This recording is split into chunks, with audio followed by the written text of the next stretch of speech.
they can sell whatever the hell they want at Costco and call it anything they want. Because if they find out that it's a big company's lens and everybody knows it, then none of us should fit that lens. Just like ever. You know how lenses look. I know the edge profile, and if I know that Costco is buying their lenses for half price of what I'm buying them for, I'm not going to support that company. Yeah. That's going to piss me off. Yeah. It's like sticking another knife in our backs. It's like, screw the doctor, they're just trying to watch out for their pocketbook, If they open up the floodgates, Costco open up the floodgates, these companies allow them to open up the floodgates, then everything to do with private practice is over. Yeah. I feel sad because of the things, the many years that we put into getting our education,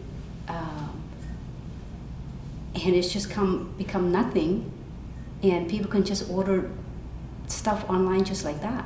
It's kind of this balancing act that if you throw it off, our careers are at risk. Our entire livelihood is at risk.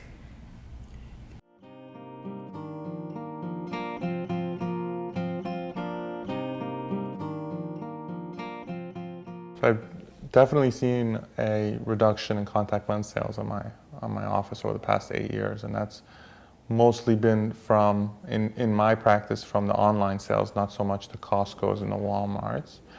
It's pretty noticeable that both eyeglass and contact lens sales have dropped in private practices. I know that my own and also in those of people that I know and speak with are feeling the same issue. Trying to sell a lens to beat or compete with the lowest price in town, I don't think really works in my program. If I have to buy a lens and sell it for a nickel or $1 more a box than I pay for it, by the time the shipping and the tax on it is paid for, I'm in the hole. I do lose my patients who go get them at Costco because it's a lot cheaper and I can't compete on price. I don't like retail stores getting into anything medical. Just like you're not going to go to Costco to get a cast put on.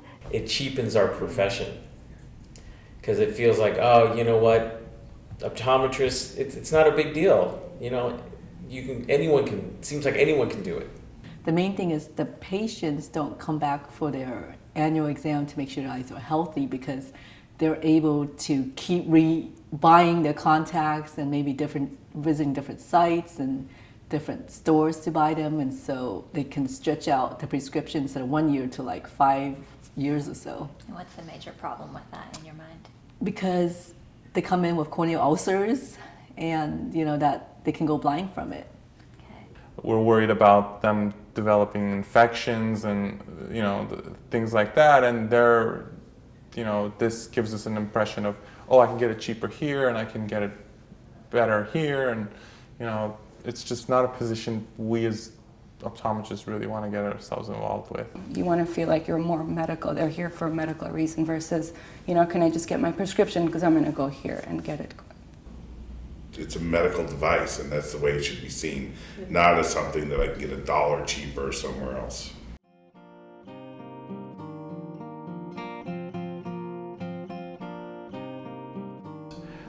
We started them and got them going, and as soon as the issue of wholesale lensing and making a consumer item out of it rather than a prescription item out of it, we got sold out a little bit.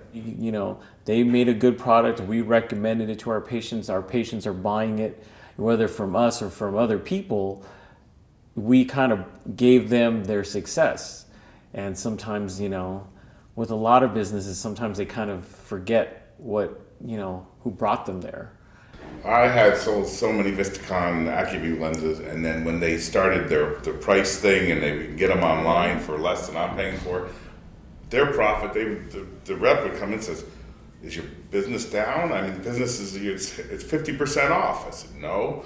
And then the Alcon rep comes in, hey, your business is 50% up.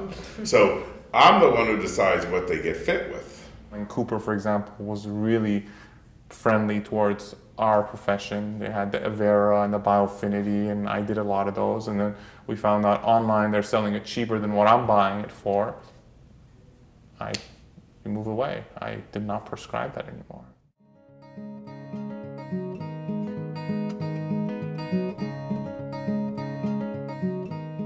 Costco seems to have, you know, a bit of an unfair advantage because they buy in such quantity that they could just, you know, make an offer that I couldn't possibly match. So I think the concern is losing our business. I said, me as somebody selling it, I'd be like, well, if there's other really good products on the market, why would I want to use one that's going to make Costco a lot more money than I make? I don't get it. Like, that's not fair. Basically, they just unleveled the playing field. If that same situation plays out, where the major label lens, we're bound to sell it at a certain price and not anything lower, but Costco has it under that private label name, but they are allowed to sell it lower, and it just puts us in the position where no matter what, we're going to be the bad guys in terms of the consumer. The patient questions our honesty, and it puts us in a bad position where we have to explain ourselves. They're the same thing, and then in their mind it's like, wait, why Ultraflex and LensCrafter, and then you are saying it's this? Are you lying to me? That won't be the first product I'll be recommending, and I would probably recommend another product that's comparable to it. And why is that?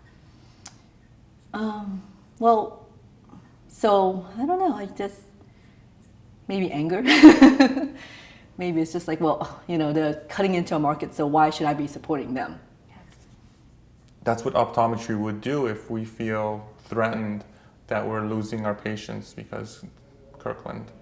When I realize that's going on, then yes, I'm going to tell everyone about it and, you know, run to the mountaintop. But also, it's going to make me not want to prescribe there. I think it's going to undermine my ability to stay in business. As independent optometrists, we're constantly fighting for independent optometry.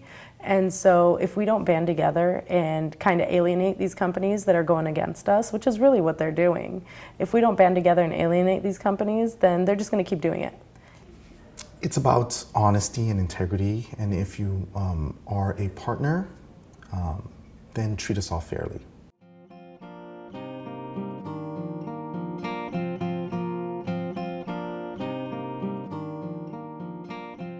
I would do the UPP just because if there's a floor price, you know, meaning that they can't set it for anything lower than that, I feel like that would definitely help us to, you know, tell those patients that they're not going to be getting any more of a discount if they go elsewhere with the prescription.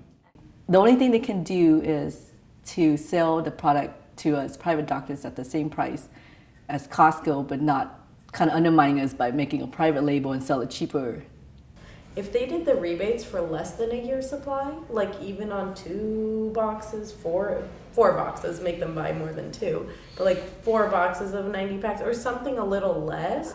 If you give them an instant rebate, a lot of the patients will, hey, you know what, I'll buy that product because it's right then and there. In their public relations campaign or their advertising campaign, stress the need for regular eye examinations. I think the best thing is to be as transparent as you can, be as direct as you can, try to make everything as fair as you can, and work on the things that are needed instead of things that you think you're going to make money off of by changing a little label or something.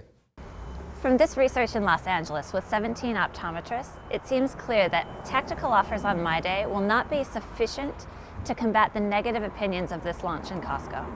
We learned a few key insights from this research. 1, the Kirkland Signature brand seems to do more harm than good to a Costco offer. 2, it's easier for optometrists to recommend an alternate brand than to continue to recommend My Day with a less than fair playing field. And finally, optometrists are anxious about their future, so CooperVision needs to provide assurance that this is not some larger alliance with big box retail to the detriment of the private optometrist.